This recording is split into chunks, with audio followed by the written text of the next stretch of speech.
नमस्कार मित्रांनो, welcome to ace class education.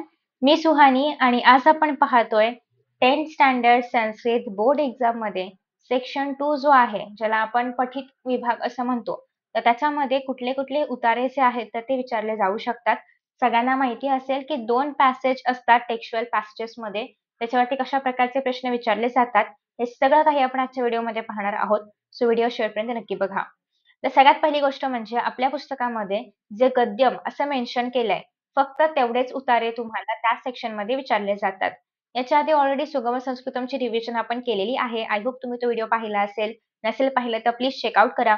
तर आता बघा या चॅप्टरमध्ये या सेक्शनमध्ये आपल्याला काय काय सांगितलेलं आहे. तर गद्यमवाले जे सगळे चॅप्टर्स आहेत, सो नोट डाऊन करून घ्या. पहिला आहे आद्य कृषक पृथुवन्यः, दुसरा आहे अमूल्यम कमलम, त्यानंतर आहे स एव परमाणुः, त्यानंतर आहे धेनुर्व्याघ्र पलायते. हे कुठे गेलं? आदि शंकराचार्य. त्यानंतर आहे प्रतिपदम संस्कृतम. तर बेसिकली ज्यांना ज्यांना मी टिक मार्क केलंय, फक्त त्यामधलेच कुठल्याही दोघांचे उतारे तुम्हाला एक्झाम मध्ये या सेक्शन मध्ये विचारले जातात. सो एक्स्ट्रा काहीच करायची गरज नाहीये. या सेक्शन मध्ये फक्त या दोघांचेच उतारे विचारले जातात. ठीक आहे. आता बघा आपल्याकडे जो काही पेपर पॅटर्न आहे, as per that paper pattern प्रश्न कशा प्रकारचे विचारले जातात. तर सगळ्यात पहिली गोष्ट म्हणजे हा जो आपला उतारा आहे, तर हा किंवा गद्यमचा सेक्शन जो आहे, तर तो आहे 20 मार्क्सचा. त्याच्यामध्ये 7 मार्क्स असतात पहिल्या उताऱ्याला, 7 मार्क्स असतात दुसऱ्या उताऱ्याला. सो दोन्हीमध्ये जे प्रश्नांचे टाइप्स असतात, तर ते सेम विचारले जातात. फॉर एक्झाम्पल तुम्हाला एक साधारणतः 80 to 100 वर्ड्सचा उतारा दिला जाईल. कुठला उतारा येणार ते मी तुम्हाला ऑलरेडी सांगितलेलं आहे. दिलेले जे काही टिक मार्क केलेले चॅप्टर्स आता आपण पाहिले त्यापैकी कुठल्याही दोघांवरती तुम्हाला उतारा विचारला जातो. ठीक आहे, बरोबर. आता बघा त्याच्यावरती प्रश्न कसे असतात. तर पहिला प्रश्न असतो अवबोधनमचा.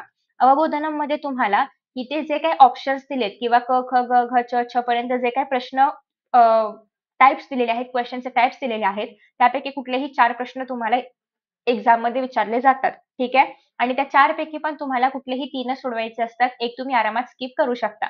आता युजुअली काय काय विचारलं जातं? उचितम कारणम हे विचारलंच जातं. कह कमोरेती पण विचारलंच जातं. पूर्ण वाक्याने उत्तरम लिखत हे पण विचारलं जातं. आणि मग ऑप्शन असतो की तुम्हाला या तिघांपैकी कुठला पण एक अजून एक विचारला जाईल आणि त्या 4 पैकी कुठले पण 3 तुम्हाला सोडवायचे असतात. बट मोस्टली हे 3 प्रश्न तर कंपल्सरी त्याच्यामध्ये असतातच असतात. आता बघा यातलं काय-काय सोडवणं ईझी आहे. तर उचितम कारणम तुम्हाला खाली पर्याय दिलेले असतात कारणाचे. पहिल्यावरती काहीतरी स्टेटमेंट असतं आणि खाली 2 कारणं असतात. ते स्टेटमेंट पूर्ण करायचं असतं त्या दोघांपैकी कुठलंही एखादं कारण ओळखून. ठीक आहे. तर त्यासाठी अर्थात ईझी आहे. तुम्हाला जर तो चॅप्टर माहिती आहे, तुम्हाला जर त्या उत्तराबद्दल थोडीशी पण आयडिया असेल, तर तुम्ही आरामात हा क्वेश्चन सॉल्व्ह करू शकता. सो पहिला अतिशय ईझी आहे. दुसरा आहे कहकम मदती. आता कहकम मदतीमध्ये तुम्हाला जे संवादवाले पाठ आहेत, म्हणजे फॉर एक्झाम्पल स एव परमाणू असेल, आपलं प्रतिपदम संस्कृत असेल, तर त्याच्यामधले जर उतारे आले, तर त्याच्यावरती हा प्रश्न विचारला जात नाही. ओके. संवादाच्या पाठांवरती हा प्रश्न विचारला जात नाही. जे संवाद सोडून इतर पाठ आहेत त्यासाठी हा प्रश्न विचारला जातो. ओके. आफ्टर दॅट नेक्स्ट आहे पूर्ण वाक्याने उत्तरम लिखत. हे त्या सगळ्यांना येतच पूर्ण वाक्यामध्ये उत्तर लिहायचंय. नेक्स्ट आहे वाक्यम पुनर्लिखत्व. अतिशय महत्वाचं आहे. वाक्य पुन्हा लिहायचंय आणि मग ते वाक्य सत्य आहे का असत्य आहे हे तुम्हाला मेन्शन करायचंय. हे खूप महत्वाचं आहे. युजुअली आपण वाक्य परत न लिहिता फक्त सत्य की असत्य एवढंच लिहून येतो. तर तुम्हाला मार्क्स नाही मिळणार. वाक्य पुन्हा एकदा लिहायचंय जसं की प्रश्नपत्रिकेमध्ये आहे सेम त्याच पॅटर्नमध्ये आणि मग तुम्हाला त्याचं उत्तर जे आहे ते लिहायचं असतं. त्यानंतर आहे एषः गद्यांशः कस्मात् पाठात उद्धृतः. म्हणजे जो काही गद्यांश दिलाय तो कुठल्या पाठामधून घेतलाय याचं उत्तर अतिशय सिस्टमॅटिकली लिहायचं आहे. फॉर एक्झाम्पल बघा तुम्हाला जर हा प्रश्न विचारला आणि तुम्हाला व्यसने मित्र परीक्षा या पाठामधला उतारा दिला असेल, एक तर पहिली गोष्ट म्हणजे तुम्हाला प्रत्येक पाठाचं नाव माहिती पाहिजे. ब्लाइंडली कुठलाही पाठ वाचायचा नाही. आत्तापासून तुमच्याकडे साधारणतः 3 ते 4 दिवस आहेत तुमचा पेपर होईपर्यंत. जास्तच असतील आता मी व्हिडिओ शूट करते बट अपलोड कधी होईल आय कांट से. त्याच्यामुळे मी तुम्हाला अंदाजे एक वेळ सांगते.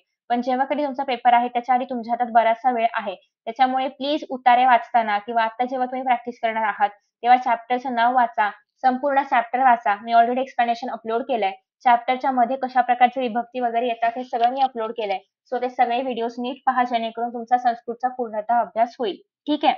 सो आता बघा जेव्हा तुम्हाला असा प्रश्न विचारला जाईल आणि तो एक्झाम्पल घेऊया की तो जो चॅप्टर उतारा आहे तर तो व्यसने मित्र परीक्षा या चॅप्टर मधला आहे. तर याचं उत्तर कसं लिहायचं? एषः गद्यांशः आहे असं लिहायचं. कस्मातच्या ऐवजी लिहिणार आहात तुम्ही व्यसने, व्यसने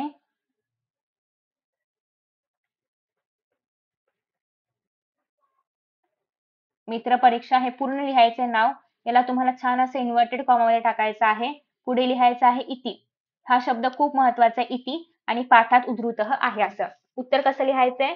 एषः गद्यांशः पाठाचं नाव इति हा शब्द लिहायचा. पाठात उद्धृतः पुढे आहे असं. इति शब्द आपण का लिहिला? जर तुम्ही इति नाही लिहिलं तर तुम्हाला या नावाची पंचमी करावी लागेल.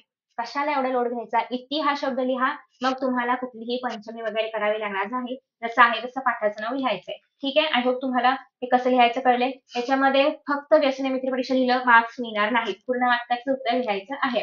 नेक्स्ट आहे अमरकोशात शब्द नियोजित व वाक्य पुनर्लिखन. आता या ठिकाणी तुम्हाला एखादी ओळ दिलेली असते आणि त्यामधल्या एखाद्या शब्दाला अंडरलाईन केलेली असते.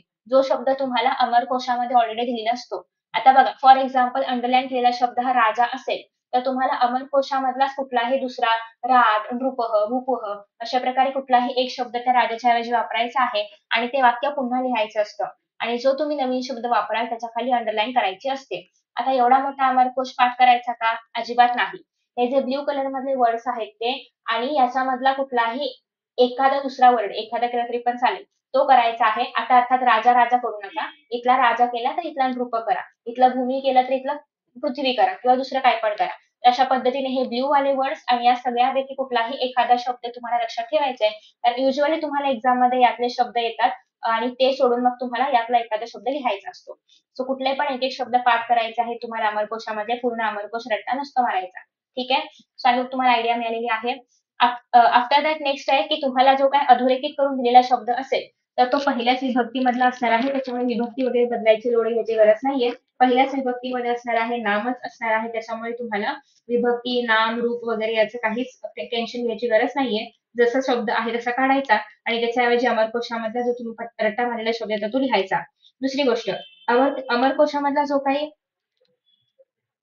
अमरकोशामधलं हे जे काही आहे तर हे सगळं तुम्हाला जेव्हा तुम्ही लिहिणार आहात उत्तरांमध्ये तेव्हा तुम्हाला त्या शब्दाच्या खाली काय करायचं आहे? अंडरलाईन पण करायचं आहे. ठीक आहे. जो शब्द तुम्ही वापराल त्याच्या खाली अंडरलाईन करायची आहे. डन. आफ्टर दॅट नेक्स्ट आहे शब्दज्ञान. आता शब्दज्ञानामध्ये बघा अगेन तुम्हाला 3 पैकी कुठले पण 2च प्रश्न जे आहेत ते सोडवायचे असतात. आता या ठिकाणी तुमच्याकडे ऑप्शन्स आहेत बघा. काय काय ऑप्शन्स आहेत? या ठिकाणी तुमच्याकडे 1, 2, 3, 4, 5. 5 दिलेत. पण एक्झाम मध्ये ऍक्च्युली तुम्हाला कुठले पण 3च प्रश्न येणार आणि त्यामधले पण कुठले पण 2च तुम्हाला सोडवायचे असतात. ठीक आहे.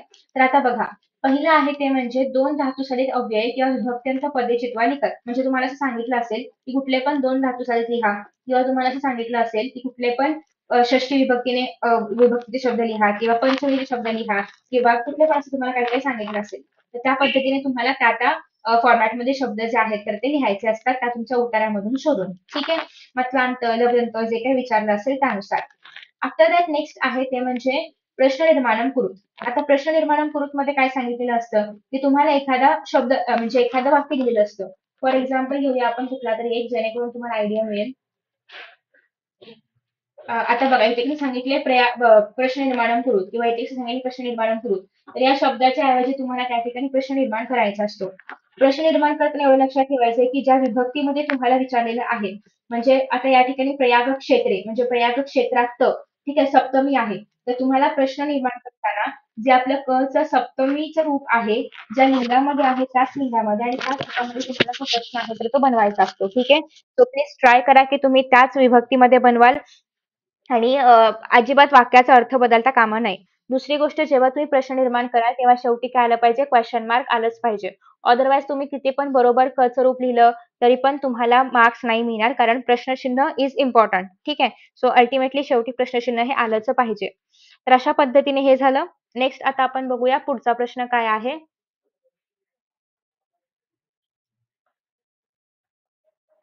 नेक्स्ट क्वेश्चन आहे ते म्हणजे विशेषणम विशेष्यम चित्वा लिखत.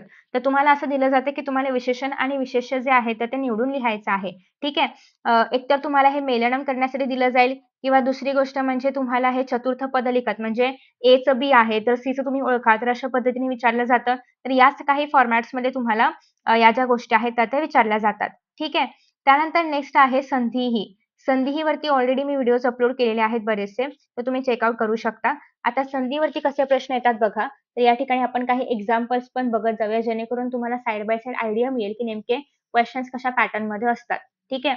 तर आता बघा इथे क्वेशन कसं विचारलंय, हे विशेषण-विशेषणांचं पण बघून घ्या, की अशा प्रकारे तुम्हाला मेलनमसाठी वगैरे येऊ शकतं. ठीक आहे. आता बघा संधीमध्ये कसं असतं, उदर एव हा तुम्हाला शब्द दिलाय, तुम्हाला विग्रह करायचा आहे. कधी-कधी विग्रह करून दिलेला असतो, तुम्हाला शब्द बनवायचा असतो. कधी-कधी उत्तरपदम दिलेलं असतं, कधी-कधी अंत्यपदम दिलेलं असतं. ठीक आहे. तर अशा पद्धतीने तुम्हाला या ज्या गोष्टी आहेत तर त्या करून दिलेल्या असतात. ठीक आहे. अ, आता हे डिपेंड्स, की तुम्हाला दोन्ही उत्तर आणि पूर्व दोन्ही पदं लिहायची असतील तर ते 1 मार्कासाठी असतं. फक्त उत्तरपद लिहायचं आहे तर ते अर्ध्या मार्कासाठी असतं. फक्त पूर्वपद लिहायचे तर ते अर्ध्या मार्कासाठी असतं. पूर्ण शब्द लिहायचे तर ते 1 मार्कासाठी असतं. सो डिपेंडिंग अपॉन तुम्हाला या ठिकाणी बरेचसे जे म्हणजे ऑप्शन्स आहेत तर ते दिलेले असतात. ठीक आहे. त्यानंतर आता बघा नेक्स्ट. नेक्स्ट क्वेशन काय आहे? हां. नेक्स्ट आहे लकाराम लिखत. लकाराम म्हणजे तुम्हाला एखादं वाक्य दिलेलं असतं. त्या वाक्यामध्ये तुम्हाला क्रियापदाच्या खाली अंडरलाईन केलेली दिलेली असते आणि मग तुम्हाला ओळखायचं असते, की ते वाक्य कुठल्या लकारामध्ये आहे. म्हणजे टेन्स ओळखायचा आहे, की वर्तमान काळामधला आहे, भूतकाळामधला आहे, भविष्य काळामधला आहे. सो ज्या कुठल्या टेन्समध्ये असेल ते तुम्हाला ओळखायचं असतं.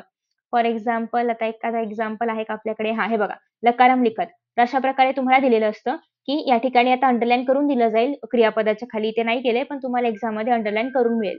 आणि मग आता इथे तुम्हाला कुरु हे कुठल्या लकारामधलं आहे? लट लकार आहे, लोट लकार आहे, लुट लकार आहे, विधिलिंग लकार आहे. जे पण कुठलं लकार असेल त्या लकाराचं नाव लिहायचं असतं.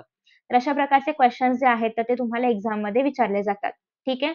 आफ्टर दॅट नेक्स्ट आता बघा दुसरी गोष्ट निबंध जर कोणाला हवे असतील तर ते मी ऑलरेडी अपलोड केलेत. सो प्लीज चेकआउट करा आणि ते निबंध जर तुम्ही लिहिलेत तर तुम्हाला 5 आउट ऑफ 5 मार्क्स नक्कीच मिळणार आहेत.